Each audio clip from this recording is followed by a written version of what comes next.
네, 안녕하세요. 저는 웹뷰를 이용해 웹 서비스를 앱으로 빠르게 구현하기 발표를 맡은 29cm 소인성이라고 합니다. 다들 잘 부탁드립니다. 발표에 앞서 저를 간단하게 소개를 드리자면 저는 직업 군인을 거의 근 6년을 또 진행을 했고요. 이제 SI 개발자에서 현재는 29cm 프론트엔드 개발자로 있습니다. 뭐 저에 대한 소개 자체가 중요한 건 아니고 그냥 다들 반갑습니다. 자, 이 발표는요, 웹뷰의 테크니컬 다이브가 아니고 또 앱을 조금 더 유려하거나 화려하게 만들고 제가 어떤 웹 서비스를 앱으로 장대하게 바꾸는 서사를 발표하는 게 아니에요. 그래서 그런 부분을 만약에 좀 기대를 하고 오셨다면 내려놓으셨으면 좋겠고, 이 발표를 통해서 여러분들이 얻어갔으면 하는 점은 이런 내용들입니다. 웹뷰가 어떤 건지 알고 어떤 툴을 사용하고 또 어떤 키워드를 통해서 내가 도움을 받으면 바로바로 앱에 적용할 수 있겠다. 자, 그래서 바로 발표를 진행을 이어갈 건데요. 제 발표는 QR 코드가 좀 나오니까 만약에 핸드폰에서 코드를 직접 보고 싶으신 분들은 QR 코드 스캔을 열어 놓으시면 좋을 것 같아요. 자, 저희가 앱을 고려하게 되는 기준은 뭘까요? 보통 어, 저희가 앱을 하게 되는 경우에는 기획자나 혹은 회사의 서비스가 좀 커져야 될 때, 또 유저의 니즈를 좀 더 면밀히 파악하고 사업의 수완을 좀 올리고 싶을 때 결정을 하게 되는데요. 저희가 사실 앱부터 시작해야 되는 이유는 되게 명확합니다. 사용량을 모바일 장치가 엄청 압도적으로 차지하고 있기 때문이에요. 그래서 웹 앱과 모바일 앱에 대한 차이는 대체 뭘까요? 저희가 단순히 웹 서비스만 개발을 해서 브라우저로 모바일 장치를 이제 브라우저로 접속을 하게 되면 전부 다 반응형 디자인인데 더 좋은 거 아니냐라고 얘기할 수 있잖아요. 그래서 제가 생각하는 웹앱과 모바일 앱의 좀 되게 개략적인 비유를 하자면 이런 정도의 차이가 있을 것 같습니다. 모바일 화면도 이제 반응형으로 구현한 웹과 모바일 화면만 구현한 이제 모바일 앱 이렇게 되는데요. 뭐가 차이가 있을까요? 뭐 여러 차이가 있겠죠. 저는 단점은 좀 제거를 했고 장점만 좀 적어놨습니다. 이런 내용들만 알아도 사실 뭐 면접 때 질문하는 거리로는 되게 좋죠. 근데 이 중에서 저희가 앱을 선택하느냐 웹을 선택하느냐는 대체 어떤 걸까요? 저희가 개인 프로젝트나 토이 프로젝트를 할 때가 중요한 게 아닙니다. 회사 차원에서 어떤 서비스를 만들어 갈 때 스타트 라인을 끊게 되는 그 기점은 뭘까요? 보통 리소스거든요.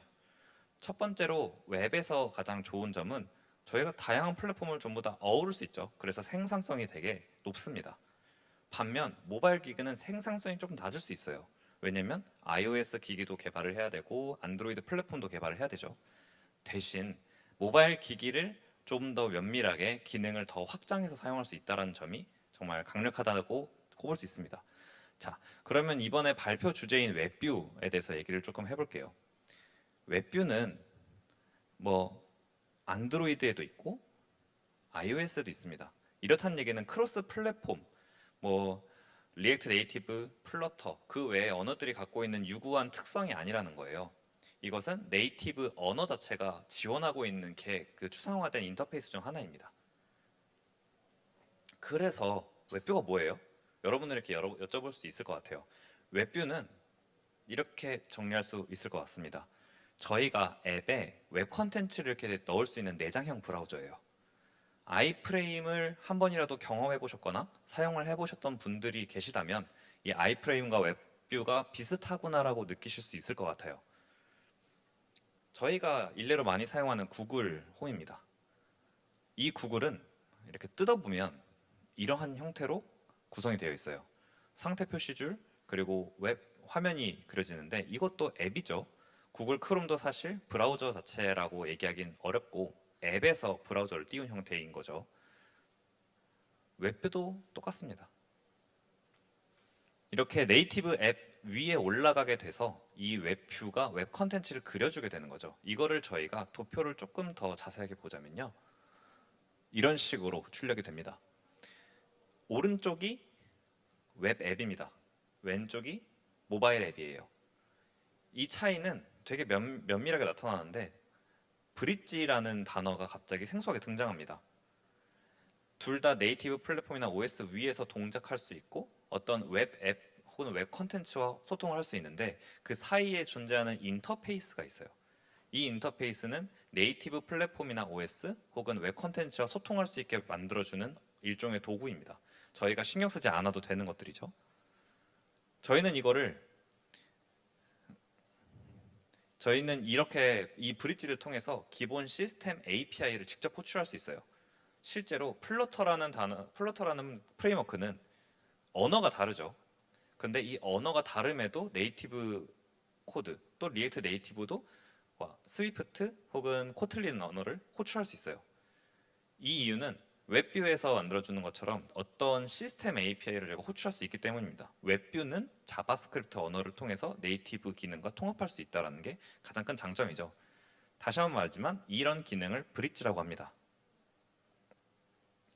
브릿지는 정확하게 조금 더 뭉뚱그려서 얘기를 해놓을게요. 추상화된 인터페이스입니다. 여러분들이 이 브릿지라는 단어에 되게 집중할 필요가 없어요. 저희는 그냥 가져다 사용하면 됩니다. 유세이지나 이그젬플 코드들을 다 활용해서 컨트롤 CV만 해도 되는 부분이기 때문에 직접 브릿지를 구현해야겠다라고 생각을 하신다면 아마 여러분들이 만들고 있는 앱이나 서비스는 이미 한 단계 더 진화하고 있을 거예요. 자, 그러면 저희가 이 브릿지에 대한 대표적인 녀석을 찾아봐야겠는데 많이 보셨을 거예요. 윈도우 객체가 제공하고 있는 포스트 메시지라는 겁니다. 이 포스트 메시지가 정확하게 실제로 무슨 행동을 한다가 아니라 이 포스트 메시지를 통해서 윈도우 객체에 이벤트를 바인딩 해 놓으면 포스트 메시지가 전달한 특정 메시지를 윈도우 객체에서 받을 수 있어요. 이런 특징 하나만 기억을 하셔도 저희가 다음 웹뷰를 손대면서 많은 기능들을 더 적용할 수 있는데, 그래서 웹뷰가 뭐가 좋아요? 웹뷰는 한 번에 양방향 개발이 가능하니까 너무 좋죠. 웹만 개발해 놓으면 앱도 커버할 수 있고 뭐 여러 플랫폼도 신경 쓰지 않아도 되잖아요. 그런데 저희는 그게 중요한 게 아니잖아요. 웹뷰가 어떻게 해서 좋은 기술이냐? 웹뷰가 좋은 기술인 이유는 아까 얘기했던 이 웹뷰라는 영역과 웹 앱에서 완전히 격리된 환경에 놓여 있다는 거예요. 추후에 GIF로 제가 코드를 보여드릴 건데 만약에 웹뷰 내에서 런타임 에러가 발생해서 웹사이트가 꺼졌어요. 이런 경우에는 저희는 보통 코드의 오류가 전파된다고 표현을 많이 하는데 실제 서비스에서도 전파가 되게 되면 서버가 죽겠죠.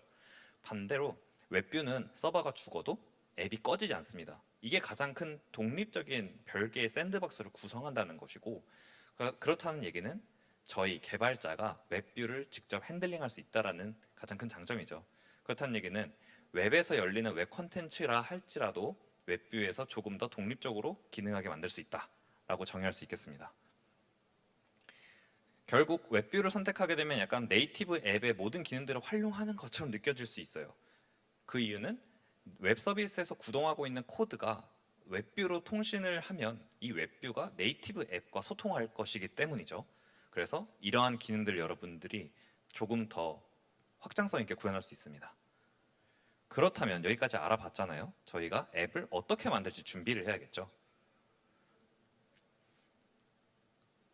그 전에 저희가 결정을 해야 될 게 있습니다. 정말 어려운 문제예요. 리액트 네이티브냐 플러터냐 정말 많이 싸워왔죠. 사실 저는 이 발표를 준비하면서도 계속 자료 서칭을 했는데 이렇게 비교할 수 있을 것 같아요. 자, 리액트 네이티브 왼쪽에 자를 보시면 됩니다. 이 행성이 1시간에 7년이 흐르는데 그러면 갔다 오면 리액트 네이티브가 릴리즈 돼 있겠다. 아직까지도 메이저 버전이 안 올라갔어요. 0.7778 이렇게 계속 올라가고 있는 상황이고요. 그러면서도 업데이트 패치는 계속되고 있습니다. 플러터는 구글이 주도하고 있어요. 게다가 기존의 리액트 네이티브가 갖고 있던 코드 푸시라는 기능이 이번에 2주 전에 플러터 측에서 다 모든 플랫폼을 적용한다고 배포를 이제 공식 선언을 했습니다. 그럼 사실상 리액트 네이티브는 플러터 아래죠. 이 짤로 요약될 수 있을 것 같아요. 근데 이 발표 리액트 네이티브 웹뷰잖아요. 자, 스택 오버플로우 툴입니다. 처음에는 리액트 네이티브가 압도적이었어요. 이때는 왜 압도적이었을까요? 리액트가 너무 셌어요. 페이스북이 너무 강했습니다. 베타 전이었죠. 점점 올라오는 게 어, 2023년에는 메타가 리액트 네이티브를 포기했습니다. 그래서 리액트 네이티브는 이제 커뮤니티 팀으로 돌아가는데 플러터는 꾸준히 올라가고 있어요. 이런 걸 비교해야 됩니다. 벌써부터 지쳐요. 내가 이런 의사결정을 해서 리더한테 얘기를 하고 그 리더들이 헤드한테 얘기하고 대표한테 얘기를 해서 어떤 앱 서비스를 결정하고 있는데 이런 의사결정을 해야 되는 그 조건이 너무 힘들어요. 뭐라는 거야 진짜. 대체 뭐라는 걸까? 그래서 저는 정리를 딱 해드릴게요. 좀 극단적이에요. 여러분들이 웹 서비스 없이 앱을 만드는데 이제 리소스가 없어요. iOS 개발자도 뽑고 안드로이드 개발자도 뽑고 이럴 리소스가 없으면 플러터를 하셔야 되고요. 웹 서비스가 있거나 리액트를 해보셨다면 리액트 네이티브를 하셔야 됩니다. 이거는 기술적 숙련도, 커뮤니티 완성도 다 중요하지 않아요. 현실적으로 가능한 수단입니다. 자, 여기 발표자 지금 장소에 참여하고 계시는 분들 리액트 많이 쓰셨죠? 자, 그래서 리액트 네이티브를 준비했습니다. 그래야지 여러분들이 한 번이라도 앱을 만들어 볼 수 있는 기회를 더 가질 수 있잖아요. 이제 다른 분들에겐 죄송하지만 저는 그렇게 생각을 좀 했습니다. 자, 리액트 네이티브가 어떤 걸 제공하는지 그럼 좀 봐야겠죠. 아까 웹뷰가 일종의 브릿지 역할을 하면서 어떤 통신 객체를 통해 웹과 앱에서 소통할 수 있다라고 얘기를 했는데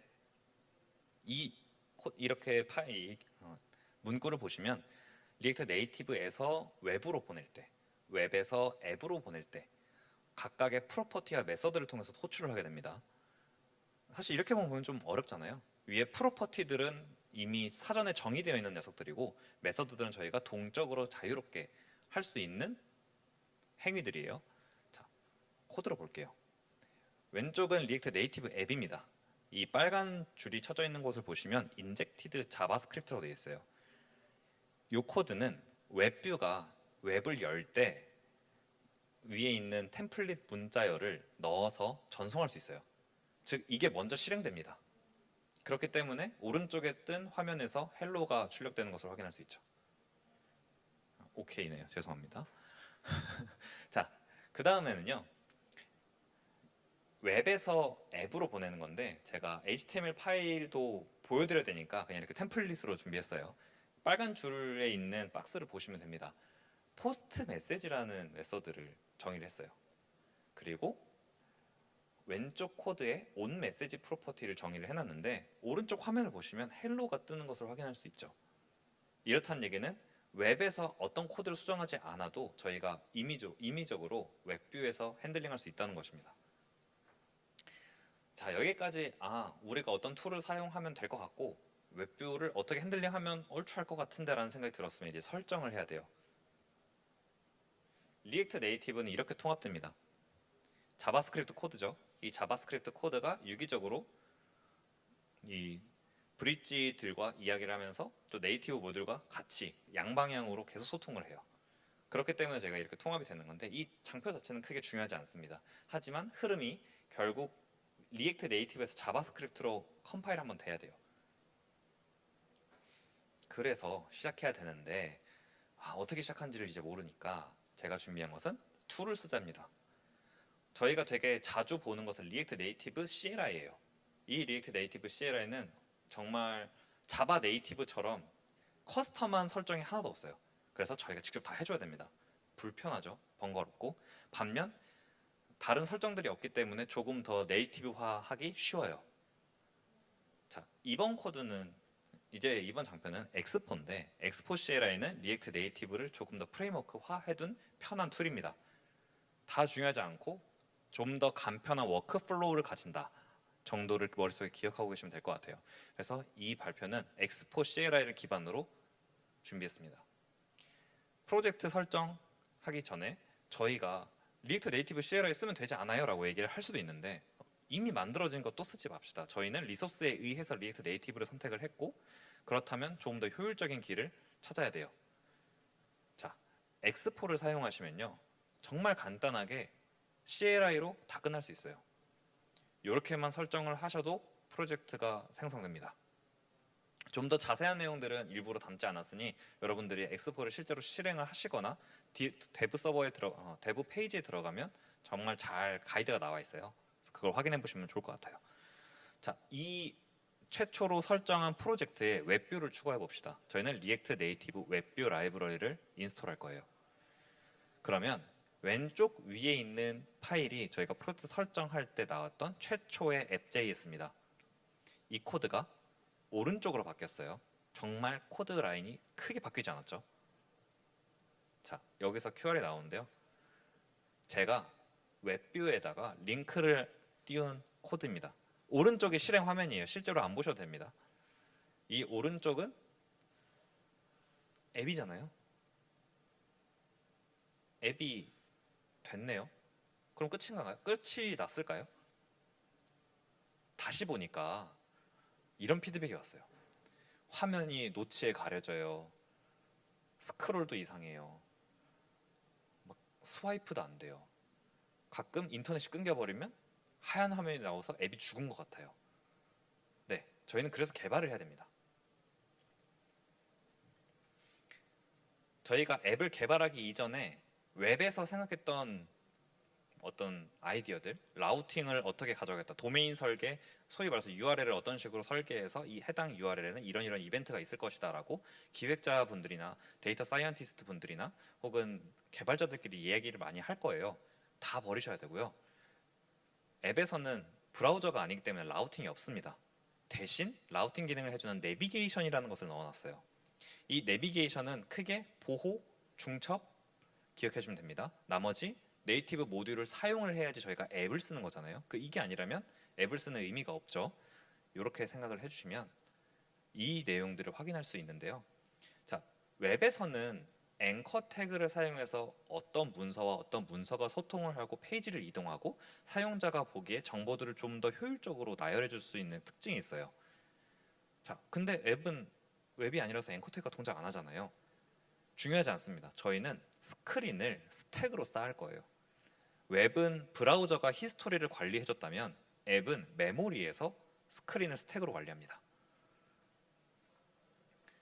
자, 내비게이션은 어떻게 구성하냐? 이것도 전부 다 리액트 네이티브 도큐먼트에 정말 잘 나와 있는데 중요하기 때문에 조금 더 얘기를 할게요.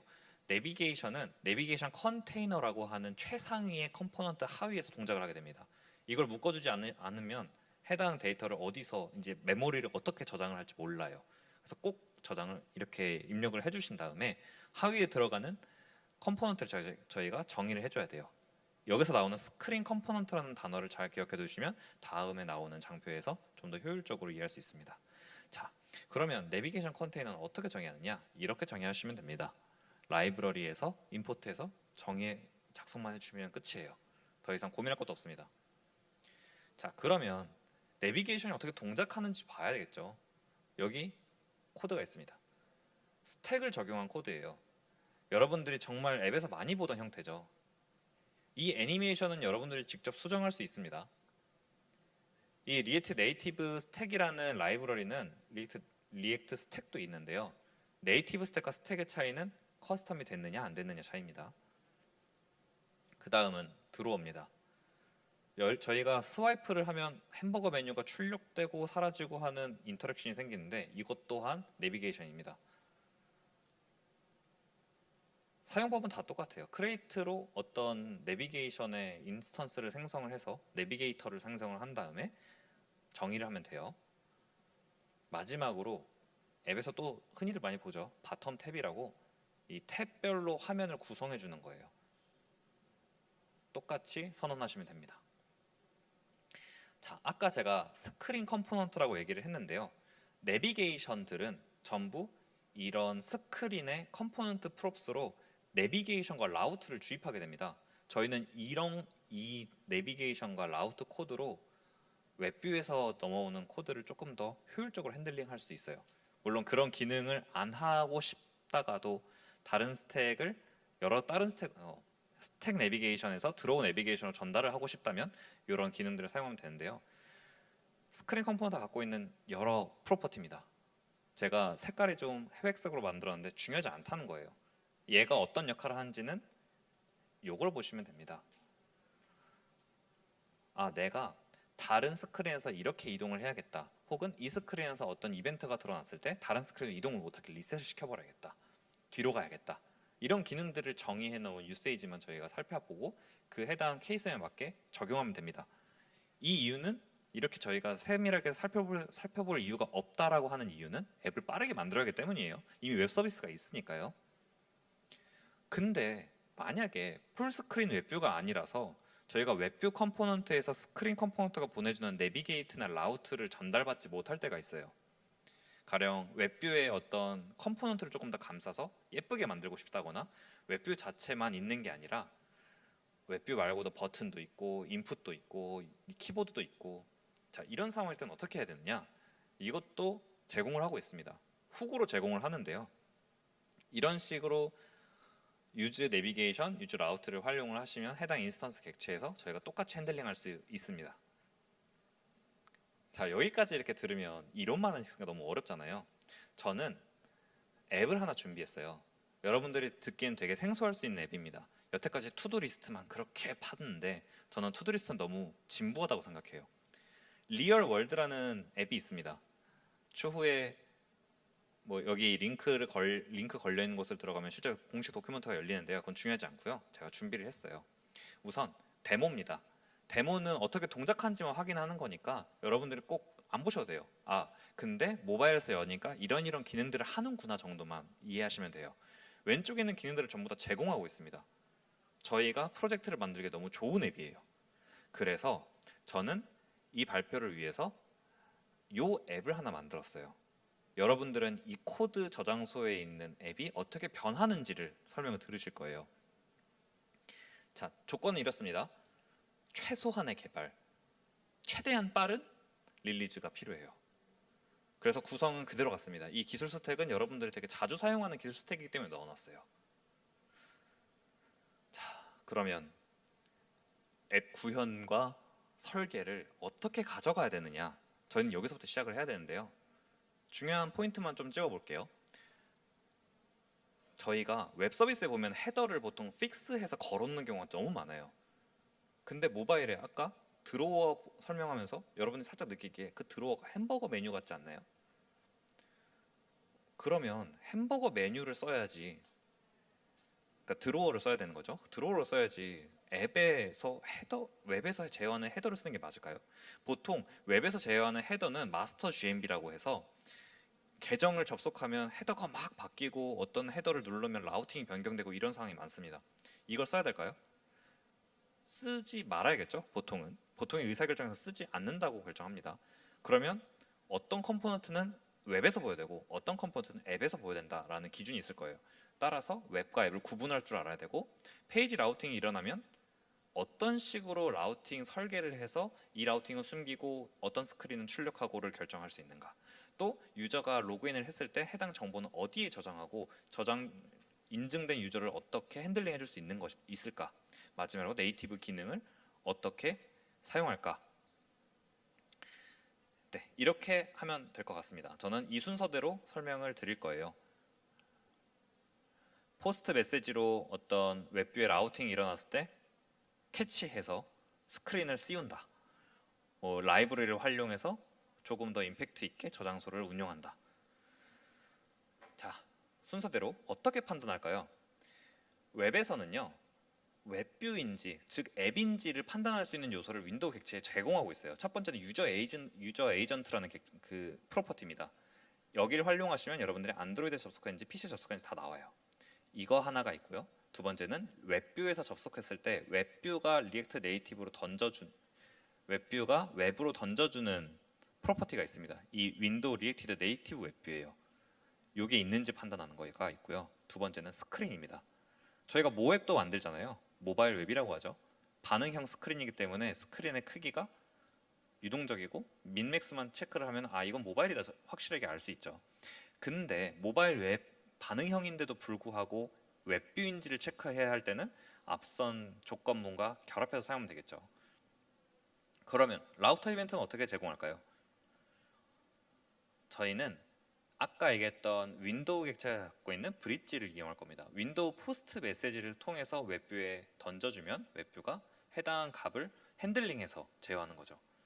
이렇게 포스트 메시지를 던져주면 주변에 그 가운데 들어가는 파라미터만 중요합니다. 이 값을 핸들링하기 전에 자, 이 코드는 웹에서 쓴 코드예요. 웹뷰인지 판단을 해주는 코드고요. 정말 간단하게 리액트 네이티브 웹뷰라는 프로퍼티가 있냐만 체크를 해줘요. 있으면 웹뷰겠죠?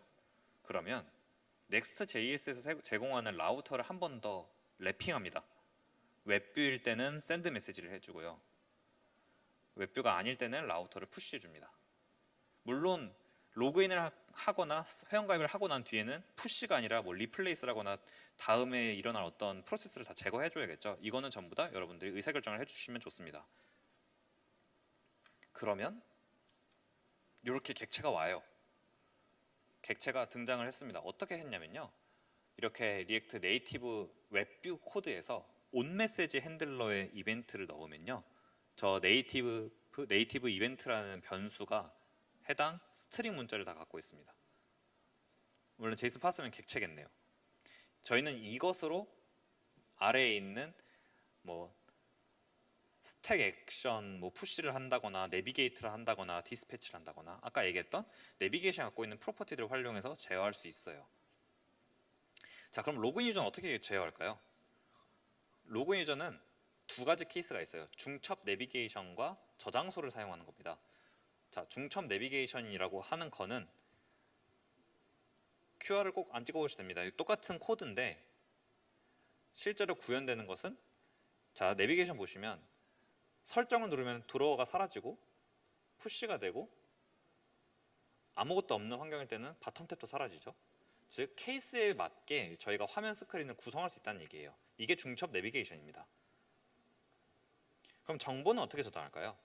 정보 저장은 라이브러리를 사용을 해야 돼요. 저희가 무슨 짓을 해서도 안 됩니다. 이건 앱을 개발할 때는 무조건 라이브러리를 엄청 많이 쓰시거나 직접 포팅해서 사용하셔야 돼요. 로컬 스토리지입니다. 앱이 종료가 돼도 해당 데이터는 살아있다. 자, 이렇게 쓸 수 있어요. 뭐 유즈 스테이트처럼 핸들링하는 것 같은데 전에 나온 QR을 찍으신 분이 계시다면 이게 실제 코드가 앱이 종료가 돼도 동작한다는 것을 알 수 있을 거예요. 푸시 알림이 필요하대요. 근데 다 필요하대요. 진짜 이거는 말이 안 돼요. 저희는 중요한 것만 볼 겁니다. 필요한 기능인지를 볼 거예요. 당연히 있으면 좋죠. 지금 필요하냐는 거죠. 푸시 알림만 필요할 것 같아요. 그러기 위해서 앱을 시작한 거니까요. 자, 알림에는 두 가지 종류가 있습니다. 로컬과 푸시가 있어요. 로컬 알림은 저희가 직접 앱에 알림을 던지는 거예요. 실제로 이게 알림이 동작하는 것인데 로컬 알림은 이 그림에 포함되지 않습니다. 앱 자체가 자기한테 던지는 거기 때문에 투두, 리마인더, 알람 앱에서 알림이 푸시가 돼요. 자, 그럼 이 그림은 뭘까요? 바로 푸시 알림을 위한 설명도입니다. 개발 앱이 알림 서버에 보내거나 개발 앱이 백엔드에 호출해서 백엔드가 알림 서버에 보내거나 즉 유저 이벤트에 의해서 어떤 알림을 핸들링하는 거죠. 근데 구글과 애플은 이걸 막아놨어요. 돈 내야죠. 독과점이잖아요. 여기 플랫폼들은. 근데 서드파티 툴은 그걸 가만히 안 냅둡니다. 이렇게 외부에 푸시 알림 서버를 두고 여기에 소통하면 돼요. 이거 어떻게 소통해요? HTTP 메소드 요청을 합니다. 요청만 하면 알림이 가요. 자, 이거 어떻게 구현하느냐? 저희가 X4 프레임워크를 쓴다고 했어요. X4에서 제공하는 라이브러리를 사용을 해서 오른쪽에 설정을 해주시면 끝이 납니다. 자, 나머지는 메서드 설명을 조금 할 건데 정신 없으셔도 흘러들여도 됩니다. 메서드는 여러분들이 검색해서 얼마든지 나와요. 어떤 역할을 하는지만 보시면 돼요. 우선 이게 로컬 알림에 대한 화면인데요. QR을 찍으시지 않으셔도 됩니다. 오른쪽만 보시면 오른쪽은 실제 모바일 앱에서 한 거고 왼쪽은 시뮬레이터입니다. 푸시가 오는 것을 확인할 수 있죠. 자, 이러한 기능이 있어요. 맨 처음에 알림을 어떻게 보낼지 세팅하고 알림을 어떻게 핸들링할지 설정하고 자, 알림이 도착했다 혹은 도착한 알림을 눌렀다의 이벤트 분기가 됩니다. 그리고 로컬 알림을 언제 트리거할지 결정하는 메소드가 있고요. 근데 푸시 알림이요. 저희는 로컬 알림 필요 없어요. 푸시 알림이 필요하잖아요. 푸시 알림은 진짜 간단해요. 자, 우선 푸시 알림을 보내기 전에 저희는 권한이 있어야 돼요. 네이티브의 모든 기능들은 권한이 있어야 됩니다. 카메라, 폴더, 뭐 파일 업로드, 다운로드, 녹음기 접근. 근데 이게 권한을 요청하는 코드 이전에 권한이 있는지 확인하는 거예요. 자, 권한이 만약에 저 스테이터스가 권한이 있으면 그랜트로 나옵니다. 없으면 요청해야겠죠? 자, 요청을 해서 만약에 권한이 다 있다고 가정을 해봅시다. 그럼 이제 우리는 이렇게 어떤 유니크한 값을 핸들링할 수 있어요. 제가 어떤 A라는 유저한테 보내기 위해서는 A라는 유저의 인스턴스 아이디가 필요하겠죠. 이 인스턴스 아이디는 DB에 저장이 되어 있을 것이고 이 인스턴스 아이디를 가져올 때 푸시 토큰 데이터로 제어를 한다고 생각하시면 됩니다. 실제로 푸시를 보낼 때 이 토큰 데이터로 보내요. 자, 그래서 개발해 놓은 코드가 오른쪽에 있는 화면입니다. 시뮬레이터에서 던지게 되면 모바일에서 오죠. 저렇게 한 이유는 모바일 앱은 실제로 저 X4에서 지원을 안 해요. 시뮬레이터에서 푸시 알림을 지원을 하지 않기 때문에 모바일을 했습니다. 딱 보이시죠? 서버로 이렇게 푸시 알림을 하니까 모바일로 알림이 온다. 그리고 반응이 되는 것도 확인할 수 있죠. 자, 그 외에 알아둬야 되는 거는 리액트 네이티브의 컴포넌트가 절대 HTML처럼 동작 안 한다는 거예요. 웹이 아닙니다. 따라서 전부 다 컴파일된 어떤 네이티브 코드들이 자바스크립트에 의해서 번들링 된 거예요. 저희는 나중에 이걸 커스텀해야 됩니다. 자, 웹이 아니기 때문에 CSS가 없어요. CSS 오브젝트 모델이 없죠. 그래서 CSS의 일부 스타일링이 동작하지 않습니다. iOS와 안드로이드가 다르게 동작할 때도 있어요. 당연히 웹이 아니기 때문에 이벤트도 없겠죠. 그럼 그 이벤트는 네이티브 이벤트로 또 자바스크립트 번들이 핸들링하고 있습니다. 자, 마지막으로 어떤 이런 여러 가지 관문을 거쳐서 앱이 만들었다고 가정합시다. 빌드해야 되는데요. 이 구문 하나면 끝이 납니다. 여태까지 어떤 앱을 다 만든 다음에 EAS 빌드라는 단어를 이렇게 넣으시면 자, 여기 중간에 안드로이드 번들이 완료가 됐어요. 근데 맨 아래에 보시면 빨간 줄이 있는데 이건 iOS 번들입니다. iOS 번들은 돈 내야 돼요. 그래서 안드로이드 앱만 저희가 플레이 스토어에 먼저 넣으시면 됩니다. 보통 안드로이드 개발이 항상 빨리 돼요. 이런 이유로요. 여기까지 하면은 진짜 와, 이거 못하겠다 이 생각이 듭니다. 그래도 해야죠. 자, 정리 한번 해볼게요. 최소한의 개발. 저희는 웹 코드에서 웹뷰인지 체크하는 것과 라우터 이벤트를 인터셉트해서 핸들링하는 코드 2개만 넣었어요. 그러면 설계를 위해서 라우팅 이벤트가 일어날 때 어떤 식으로 앱의 스크린을 설계해야겠다가 머릿속에 잡혔죠. 유저 정보에 따라서 어떤 화면을 어떻게 보여주고 어떤 컴포넌트는 숨겨야겠다가 잡혔을 거예요. 푸시 알림 넣었죠. 그러면 푸시 알림이 들어갔으니 최저한의 네이티브 개발은 됐어요. 앱의 요구 조건을 충족했다는 얘기입니다. 자, 이게 제가 완성해 놓은 코드고요. 왼쪽에 보시면 코드가 어떻게 변했는지 아실 겁니다. 그리고 앱은요. 자, 앱은 그냥 코드를 찍어 보시면 될 것 같고요. 자, 다음 화면이 제가 생각한 스크린을 구성한 겁니다. 이것도 기존의 리얼 월드 앱에서 하고 있던 스크린을 좀 간략하게 구성했어요. 간략합니다. 드로어에 어떤 어스가 그러니까 인증이 됐냐 안 됐냐로 체크를 해서 서로 다른 스크린을 보여주는 거죠. 이게 구성입니다. 스플래시 이미지 있고요. 이벤트가 불러가지고 아래 바텀 탭이 깔립니다. 페이지네이션을 해도 스택이 쌓이죠. 자, 로그인을 해야 돼요. 로그인을 진행을 하고요.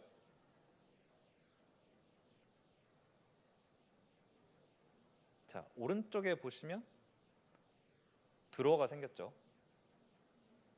프로필도 갈 수 있고 글도 쓸 수 있습니다. 자, 좋아요를 누르면 푸시가 왔으면 좋겠어요. 우선 세팅을 테마로 바꿀 수 있는 세팅 탭도 하나 추가를 해놨고 딥링크로 어떤 웹이 열리기도 합니다. 제가 구현한 게 직접 아무것도 없어요. 왼쪽에서 좋아요를 클릭하면 푸시 알림이 옵니다. 자, 이렇게만 해도 저희는 앱을 완성했다고 할 수 있죠. 웹 서비스가 되게 빠르게 앱으로 된 거니까요. 자, 그러면 이제 저희가 궁금한 게 앱 출시를 어떻게 하느냐인데 지금 빌드된 어떤 앱 버전 파일이 있어요. 우선 계정을 준비해야 됩니다. 당연히 계정 준비해야겠죠. 대신 이 계정들은 돈이 들어갑니다. 구글은 엄청 빨라요, 피드백이. 근데 애플은 되게 늦으니까 애플 먼저 항상 해놓으시고 구글과 애플을 같이 하셨으면 좋겠고요. 자, 이 에셋은 여러분들 스토어를 할 때 항상 하는 부분인데 정적 리소스를 무조건 준비를 해놔야 돼요. 디자이너 분들이 항상 이걸 먼저 챙겨주시더라고요. 스터디를 하시거나 책을 읽으시면 항상 이런 내용을 많이 얘기하는데 그게 지금 당장은 저희가 앱 출시를 할 때 검색만 해도 나오는 녀석들이긴 해요. 근데 여기서 궁금한 게 있을 거예요. 네, 웹표면에서 앱을 출시할 수 있을까요? 실제로 애플에서 피드백이 이렇게 옵니다. 왜냐면 왜 꼭 앱이어야 돼요? 이걸 앱을 배포하는 이유가 뭐예요? 지금 당신이 만들어 놓은 이거는 웹과 똑같은데 앱이어야 되는 이유가 있느냐? 없죠. 그래서 최소한의 로컬 네이티브 기능에 대한 개발이 필요한 거죠. 그래서 알림을 넣는 거고요. 실제로 보면 왼쪽이 애플이고 오른쪽이 구글입니다. 어떤 기능에 대해서 부족하다라고 피드백이 올 때도 있어요. 그래서 이런 피드백은 되게 자세하게 오니까 그 피드백을 보시고 다시 수정을 한 다음에 배포를 해주시면 앱 심사가 금방 수월하게 진행될 수 있어요. 마지막인데요. 여기까지 개발을 했고 어떤 고민도 많이 했고 다 했으면 이제 앱을 확장을 해야겠죠. 네, 정말 많이 보일 겁니다. 아까 제가 완성한 앱에서는 앱이 로딩할 때 분홍색 화면이 잠깐 떴었는데 이게 스플래시 이미지라는 거예요. 앱을 키면은 사용자에게 어떻게 보여주는 앱에 어떤 아이콘을 넣는다든지 노치에 가리지 않게 관리를 한다든지 노치에 출력되는 와이파이 연결, LTE, 시계 이런 거 전부 색깔을 변경을 한다든지 자 이런 것들이 전부 다 보일 텐데 전부 리액트 네이티브 자체로도 할 수 있고요. 네이티브 개발을 추가적으로 병행하면 전부 다 완료가 되는 부분이기도 합니다. 여유가 생기면 하시면 참 좋은 것들이에요. 나머지 고려사항 당연히 브릿지 인터페이스 확장시켜서 파일도 해줘야 되고 카메라도 넣어줘야 되고 음성 녹음 막 대주고 그럼 여러분들이 만드는 서비스를 더 풍부하게 만들 수 있겠죠. 화면 보호 확인은 제가 아까 보여드렸던 유저 환경에서 어떤 로그인 했을 때 안 했을 때 핸들링하는 화면을 다르게 보여준다거나에 대한 의사결정입니다. 배포되면 이 앱은요 버전 관리를 하지 못하면 롤백이 안 돼요. 그래서 철저하게 앱 배포 이전에 많이 검사를 해줘야 됩니다. 그 다음은 앱을 유저가 사용하니까 이벤트를 수집해서 저희가 확인을 해야 되겠죠. 이거는 데이터 사이언티스트도 또 막 붙고 이제 하는 대작업이기 때문에 확장이 필요한 거고 당연히 서비스 로그도 있어야 되고 자 웹뷰 기반의 앱은 네트워크가 흔들리면 앱이 무너질 수도 있기 때문에 이거에 대한 조치를 점차 네이티브 영역으로 끌고 내려와야 돼요. 이게 확장입니다. 자, 결국 앱을 확장하고 싶으면 네이티브 개발자가 있어야 돼요. 이거는 만고불변인 진리입니다. 저희가 프론트엔드 개발자들이 많을 거고 혹은 백엔드 개발자분도 많으실 텐데 이게 네이티브 개발 없으면 못해요. 왜냐면 그 언어를 이해하고 그 기기를 이해해야 되는데 네, 필요합니다. 이거는 저는 대표님들이랑도 싸워야 된다고 생각해요. 물론 완성된 앱이 동작이 이럴 수 있어요. 근데 그거는 사용자들이 쓰기에 조금 부족하지만 물 나오잖아요. 물 나오니까 일단 씁시다 이거죠. 근데 뭐 어떻겠어요? 저희는 최선을 다했습니다. 자, 이제 발표는 거의 다 마무리가 되었고요. 물론 여기서 끝나면 여러분들이 앱 개발을 했다고 말을 하기 어려워요. 아까 얘기했던 앱을 점진적으로 확장을 시켜 나가야지 그게 비로소 회사 서비스에 더 큰 도움이 될 겁니다. 여태까지 얘기했던 내용들은 참조 자료를 이렇게 확인을 해보시면 되겠습니다. 네, 발표 종료하겠습니다. 감사합니다.